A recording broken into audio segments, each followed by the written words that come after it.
Hello students, welcome to CR International School online classes. This is class 7th, chapter 2, Nutrition in Animals. In science, this chapter is the second chapter of your book.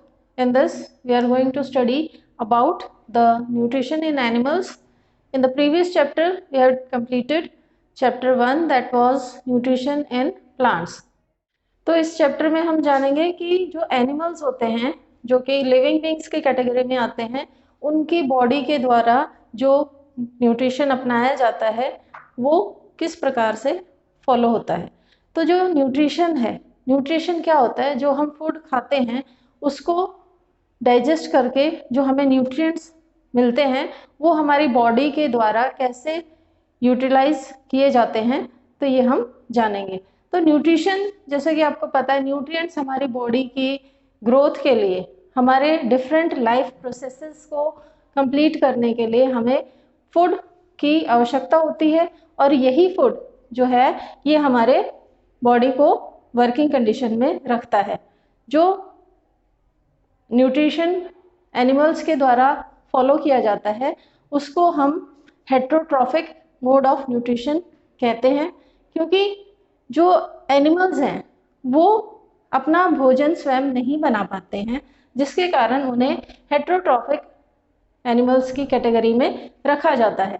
और यही mode of nutrition जो उनके द्वारा follow किया जाता है, ये इसलिए हम इसको हेट्रोट्रॉफिक का नाम देते हैं क्योंकि जो एनिमल्स हैं वो प्लांट्स पर निर्भर करते हैं अपने भोजन के लिए। तो जो एनिमल्स या जो ऑर्गेनिज्म अपने भोजन के लिए किसी दूसरे पर निर्भर करता है उन्हें हेट्रोट्रॉफ्स कहा जाता है। तो इस चैप्टर में जो हम सबसे पहला टॉपिक ले रहे हैं वो है ह्यूमन डाइजेस्टिव सिस्टम। जैसा कि आपको पता है, जो हम फूड खाते हैं वो हमारे माउथ से डिफरेंट ऑर्गन्स से पास होता हुआ हमारे लास्ट जो ऑर्गन होता है उससे एक्सक्रीट आउट हो जाता है। लेकिन जो बॉडी के अंदर जब तक फूड रहता है तो उसके अंदर जो इन्वॉल्व होने वाले ऑर्गन्स हैं वो हमारे पूरे डाइजेस्टिव सिस्टम को बनाते हैं। तो इस ह्यूमन डाइजेस्टिव सिस्टम में कौन कौन से ऑर्गन इन्वॉल्व होते हैं उनके बारे में हम जानेंगे, कौन कौन से स्टेप्स के द्वारा डाइजेशन होता है उनको भी हम जानेंगे। तो सबसे पहले जो टॉपिक ले रहे हैं वो है human digestive system. Human digestive system जो है एक कॉम्प्लेक्स सिस्टम होता है डाइजेशन का,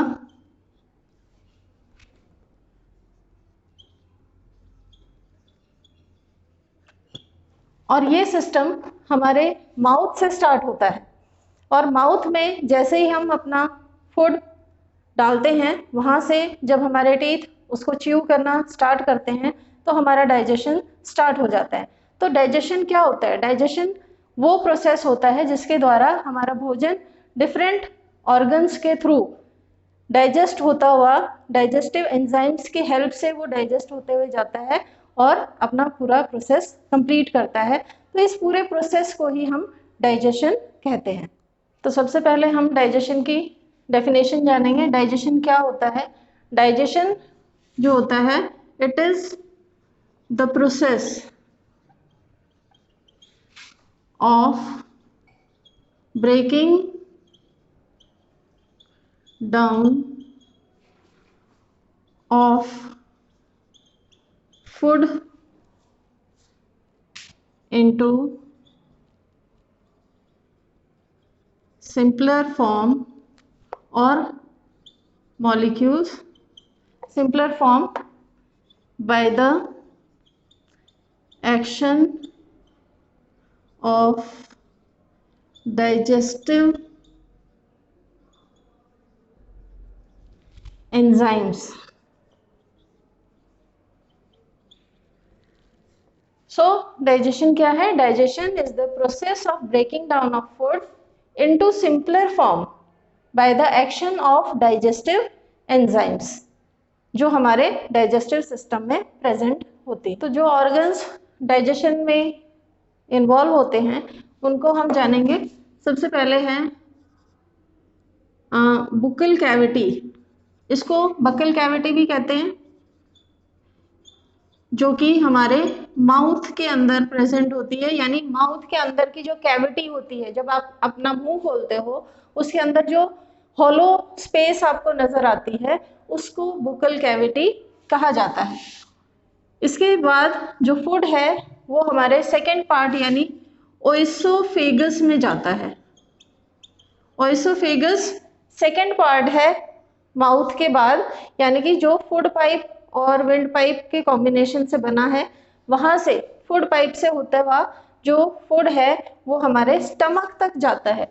तो यानी कि स्टमक जो है ये हमारा थर्ड ऑर्गन है जो फूड को कैरी करता है। उसके बाद स्टमक से होते हुए हमारा फूड जो है वो स्मॉल इंटेस्टाइन में एंटर करता है, स्मॉल इंटेस्टाइन में जाता है। स्मॉल इंटेस्टाइन से पास होने के बाद लार्ज इंटेस्टाइन में, और लार्ज इंटेस्टाइन से फाइनली वो एनस के थ्रू एक्सक्रीट आउट हो जाता है, हमारी बॉडी से बाहर चला जाता है। तो ये जो ऑर्गन्स हैं ये सारे मिलकर हमारे ह्यूमन डाइजेस्टिव सिस्टम को क्रिएट करते हैं। तो जो डाइजेशन का फर्स्ट स्टेप होता है बुकल कैविटी या माउथ, यानी कि माउथ में जब हम अपना निवाला, भोजन का निवाला जिसको कहते हैं, जब हम डालते हैं तो वो भोजन हमारे दांतों के द्वारा चबाया जाता है। और चबाने का जो प्रोसेस होता है यानी कि breaking down of food pieces into smaller simpler pieces is called mastication. Mastication जो प्रोसेस है, मास्टिकेशन, इसकी प्रोनाउंसिएशन आपको आनी चाहिए। ये breaking down of food particle into simpler particle, smaller pieces में जब भोजन को तोड़ा जाता है दांतों के द्वारा तो वो प्रोसेस मास्टिकेशन कहलाता है। इसके बाद जो फूड हमने मुंह में लिया होता है, चबाते चबाते जब उसमें हमारे जो सलाइवा होता है जिसको हम लार कहते हैं, वो हमारे भोजन को चबाने में, ब्रेक डाउन करने में एक इम्पॉर्टेंट रोल प्ले करता है। तो सलाइवा क्या है? सलाइवा को हम लार भी कहते हैं हिंदी में, और ये सलाइवरी ग्लैंड के द्वारा प्रोड्यूस किया जाता है, यानी कि लार ग्रंथियां, लार ग्रंथियां जो होती है इनके द्वारा सलाइवा प्रोड्यूस किया जाता है, और यही सलाइवा हमारे फूड को एक पेस्ट के रूप में कन्वर्ट करने में मदद करता है, ताकि वो आसानी से हमारे मुंह से, हमारी जीभ के द्वारा जब उसे पुश किया जाता है तो फूड पाइप से वो आसानी से स्टमक तक पहुंच सके। जो डाइजेशन हमारे माउथ से स्टार्ट होता है उसमें हमारे टीथ का भी बहुत इम्पोर्टेंट रोल होता है। जो टीथ होते हैं वो हमारे भोजन को सबसे पहले छोटे पार्टिकल्स में विभाजित करते हैं चबा चबा के। और इन दांतों के बारे में अगर हम कहें तो ये दो तरह के होते हैं, एक तो टेम्परेरी टीथ होते हैं और दूसरे परमानेंट टीथ, जो आपने छोटी क्लासेस में जाने होंगे।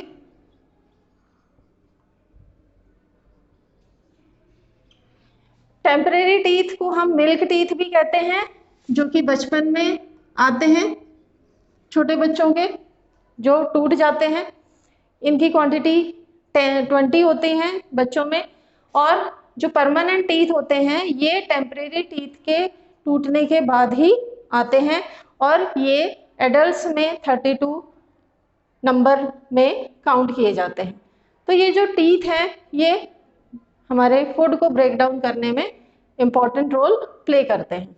जो डाइजेशन हमारे माउथ से स्टार्ट होता है उसमें जो सबसे इम्पॉर्टेंट रोल होता है वो होता है टीथ का।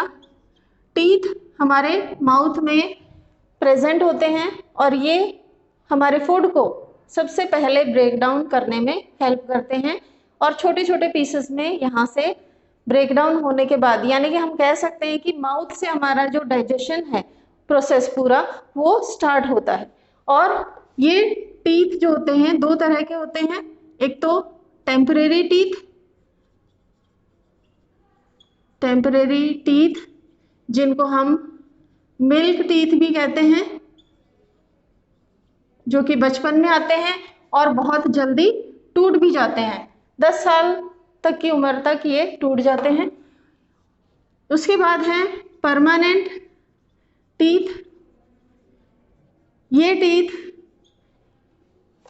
टेम्परेरी टीथ के टूटने के बाद आते हैं, और ये टिल द पर्सन्स डेथ, ये उसकी पूरी लाइफ उनके साथ रहते हैं। और ये परमानेंट टीथ जो है 32 इन नंबर होते हैं, जबकि मिल्क टीथ 20 इन नंबर्स प्रेजेंट होते हैं। नेक्स्ट टॉपिक है हमारा types of teeth. Types of teeth में हमारे 2 टाइप्स होते हैं, milk teeth and permanent teeth.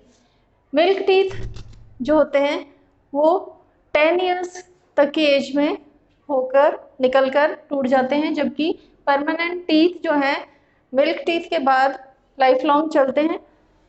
इनमें टाइप्स ऑफ टीथ जो हैं, जो हमारे सामने के दांत होते हैं उनको हम इंसीजर्स कहते हैं, जो 8 यानी कि ऊपर 4 और नीचे 4 प्रेजेंट होते हैं। ऐसे ही परमानेंट टीथ भी टूटने के बाद ऊपर 4 और नीचे 4, यानी कि अपर एंड लोअर जॉ जो होते हैं उनमें 8 नंबर्स में प्रेजेंट होते हैं। नेक्स्ट है कैनाइंस यानी जो नुकीले दांत होते हैं हमारे कॉर्नर्स पे, अपर और लोअर दोनों में प्रेजेंट होते हैं। इनके 4 प्रेजेंट होते हैं हमारे माउथ में। देन प्रीमोलर्स होते हैं, जो छोटे बच्चे होते हैं उनके मिल्क टीथ जो होते हैं उसमें प्रीमोलर्स नहीं होते, only the molars are present, जो कि 4 नंबर्स में होते हैं। जबकि परमानेंट टीथ जो होते हैं उसमें प्रीमोलर्स 8 और मोलर्स 12 नंबर्स में प्रेजेंट होते हैं।